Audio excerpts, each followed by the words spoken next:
Oh, Hi. hi.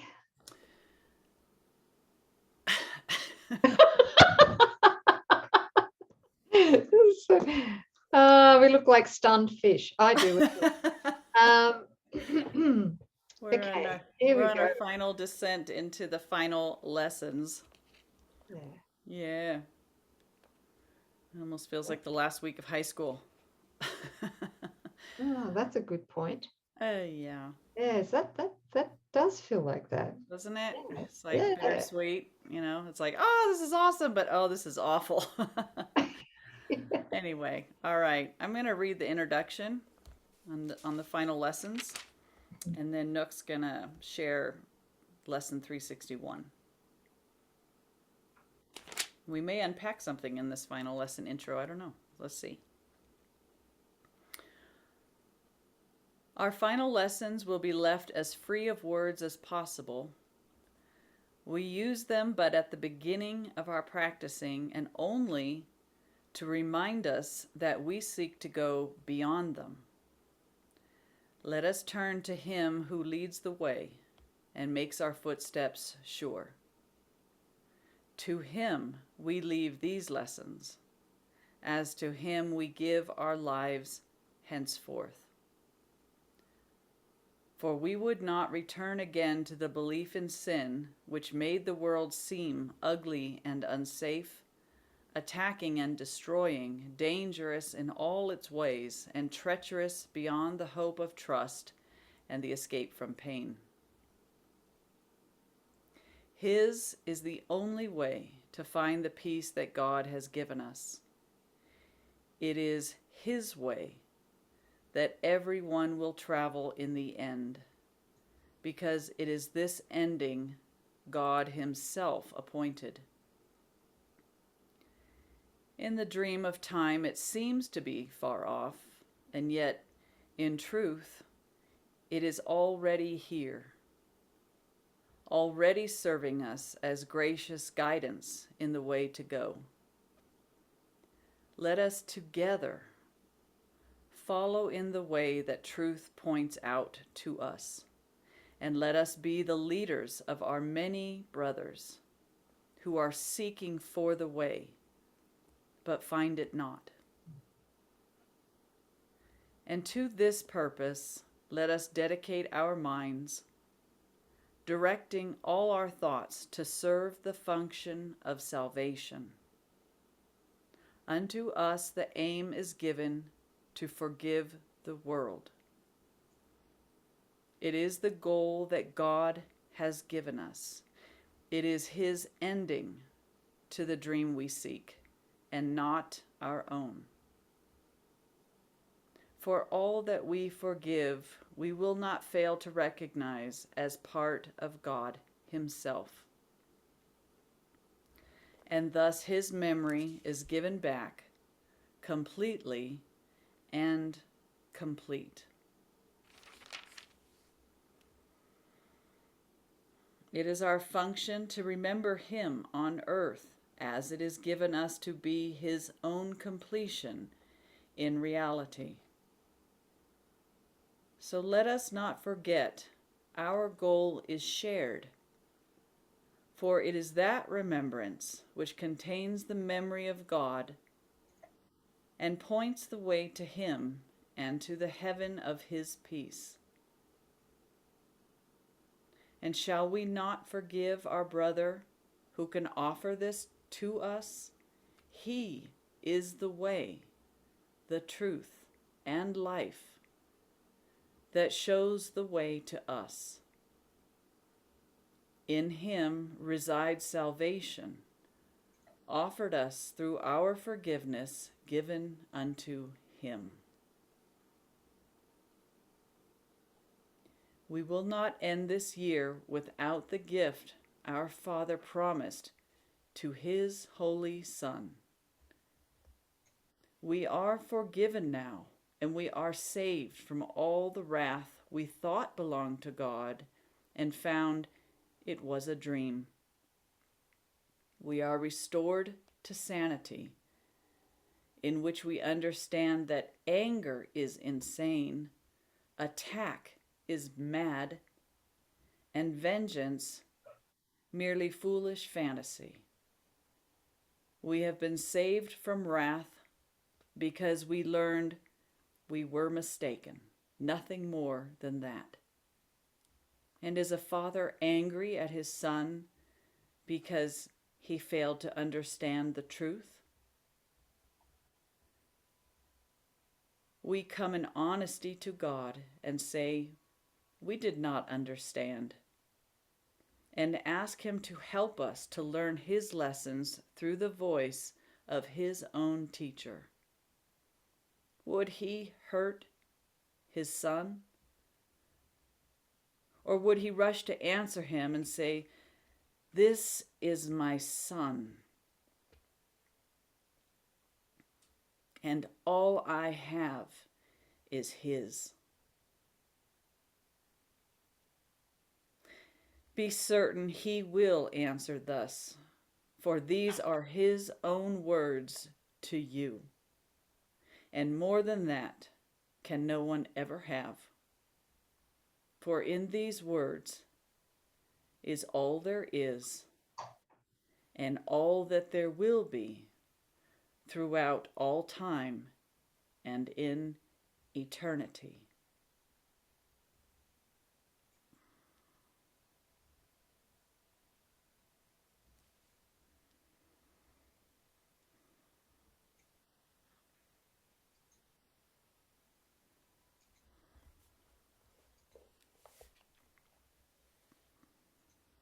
Thank you, sis. I felt that deeply, especially when you read this part.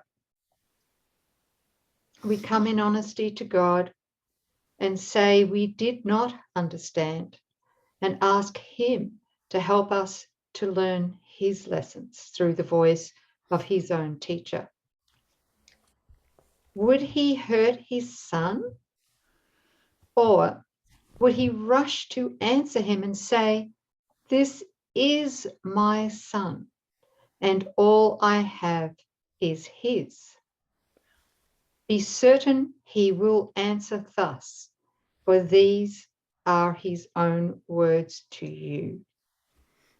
Wow. This is my son, and all I have is his. Why would we argue with that? I'm sorry, but it's just glaringly obvious to me in this moment when it pierced my heart when you read that. And I went, why would I spend one moment, one unnecessary moment, entertaining the idea of unworthiness or guilt or blame or judgment? I mean, it's done already. That's what just hit me. I don't know if I find it difficult to explain, but why would I argue with God? Who would argue with God? Who would maintain an identity apart from God? How could that be? Maybe it isn't.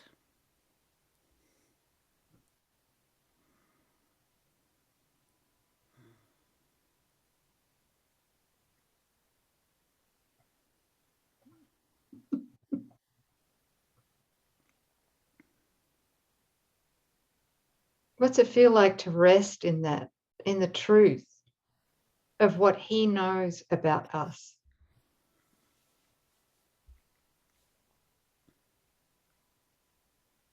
It's the atonement, it's the worthiness to step up and accept the gift that's already given.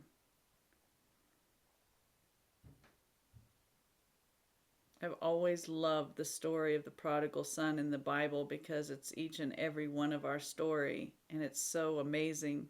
The son that goes and spends his father's inheritance and becomes in want, and then hits the wall basically and turns around and is so afraid that the father's going to judge him, and he's so unworthy that he really thinks, well, I'll just go back to my father and say I'll be a servant. At least they have food to eat and a bed to sleep on.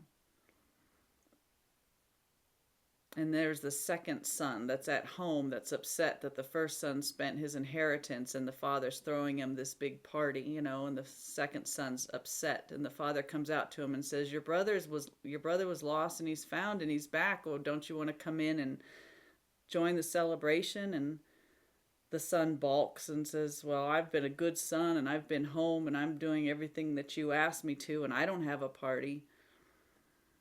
And the father turns to that son and looks at him, and you can feel it. I've always felt at the felt state of that.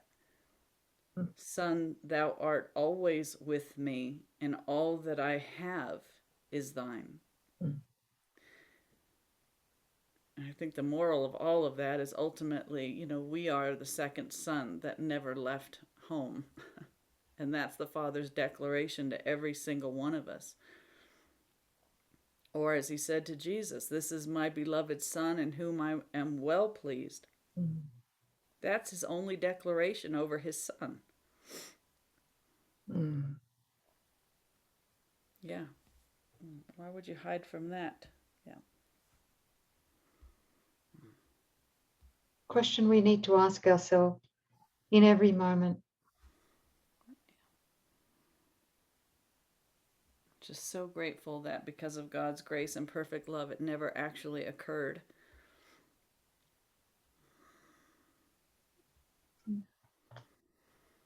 And the dream is over for us in the moment we truly accept that. Yes. Thank you, sis. Thank you. Is there a lesson to go with this? 361, 362, 363. Yeah. Wait a And minute. 5. So are we including lesson 361 here? Yes, Yeah. I'm just being naughty. Sorry. Yes. Are you being naughty again? Yes, sorry. I'll have to tell God about you. He's pleased with me. There's nothing you can do. See? I know. Just thought I'd try. Okay. So we have a lesson, which is very important here. And it will be repeated through 61 to 65. Is that right? 361 to 365. Here we go.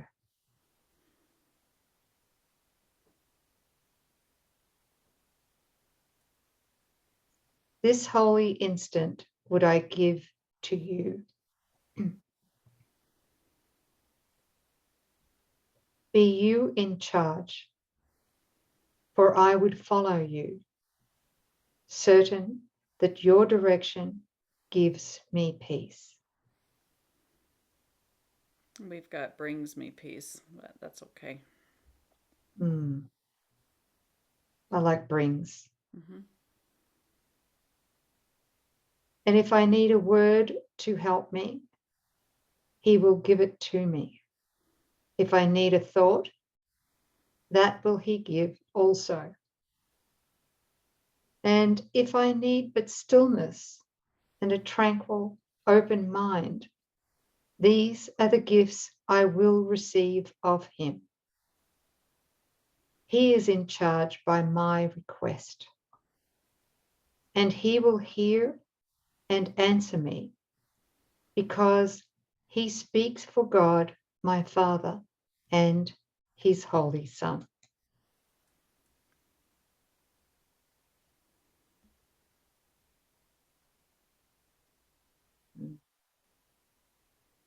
This holy instant would I give to you. Be you in charge, for I would follow you, certain that your direction gives me peace.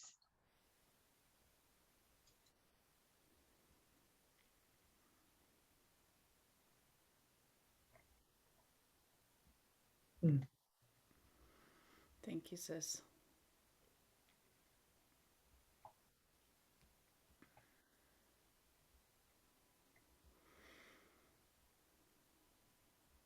If I might, there's a footnote here, might be helpful just to read just today. He's referring to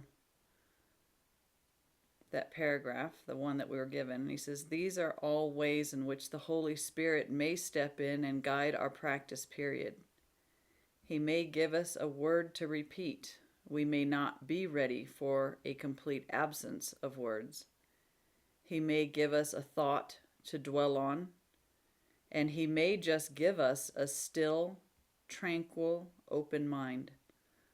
Thus, even though Jesus has talked as if the bulk of our practice period will be free of words, we need to be open to our individual need as understood by the Holy Spirit."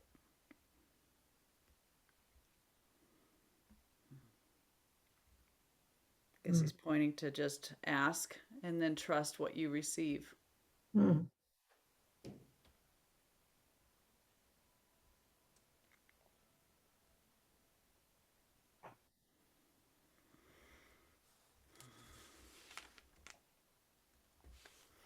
Yeah. Wow. So a few things have come into my mind, and I'm asking what is valuable and what is not. Yeah.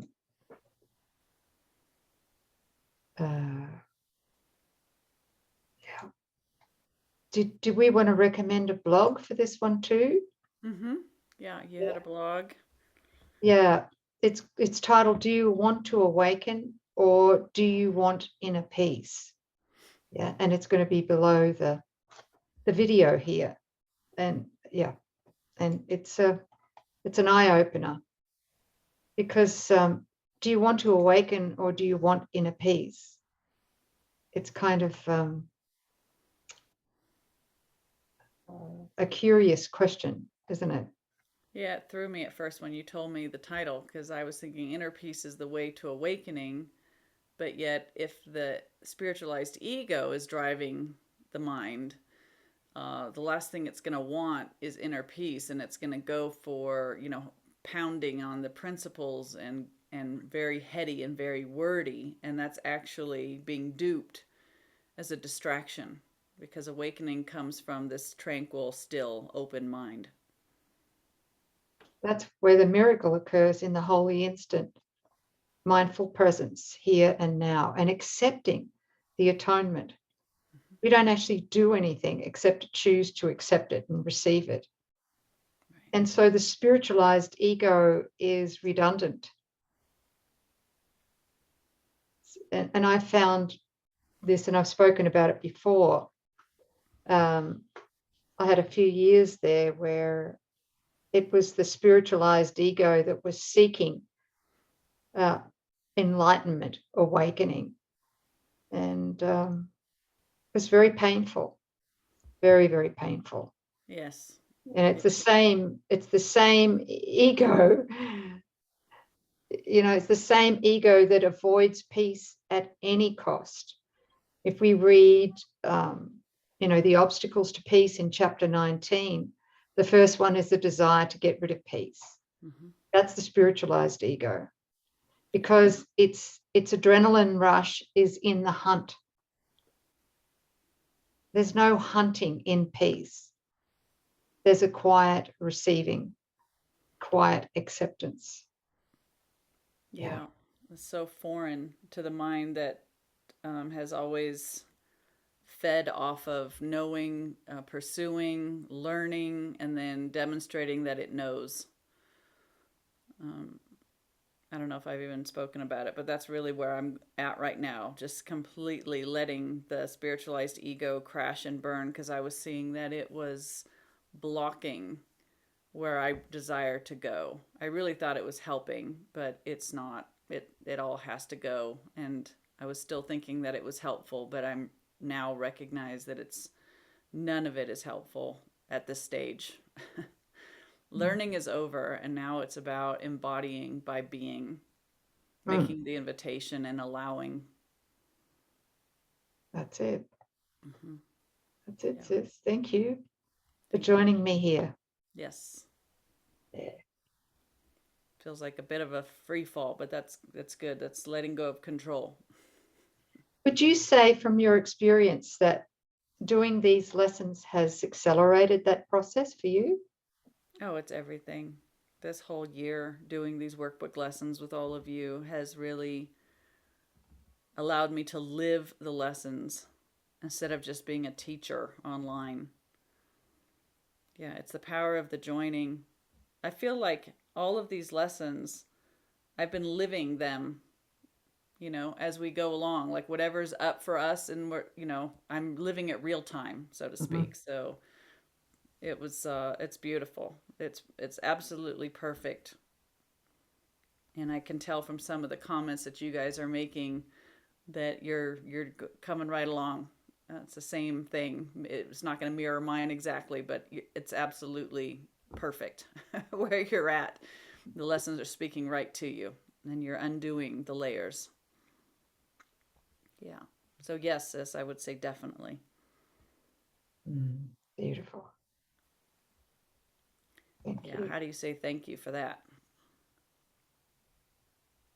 It's interesting. One of the biggest ways to say thank you for that is to accept it Mm-hmm. within. Mm-hmm. Because when we truly accept with gratitude this, we're doing it for all of mankind. Right. Yeah. The house of cards will fall, but it takes, it takes some doing, and then it catches. Yeah. Thank you. There's a huge celestial speed up going on because there's enough that want the light. Yeah. Yeah. Thank you, sis. Thank you.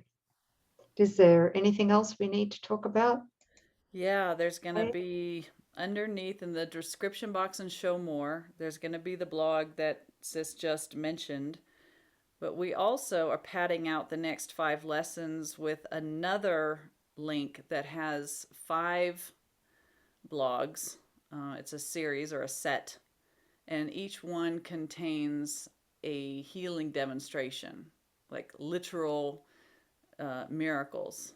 And Nouk has shared so generously from her own experience about how the course and application and accepting the atonement has led to healed conditions which ego's laws say cannot be healed or take time. So we invite you to take a dive into that, and we'll be talking about it more in a couple days. Good, because as Jesus says, the miracle violates all the ego's laws, right? Yes. So these are just a few of the miracles that happened earlier, maybe like a few years ago. Mm-hmm. Yeah. But none of the abundant miracles that have occurred over the last 2 or 3 years. I haven't had time to write about those yet. So you can tell us about those. Yeah.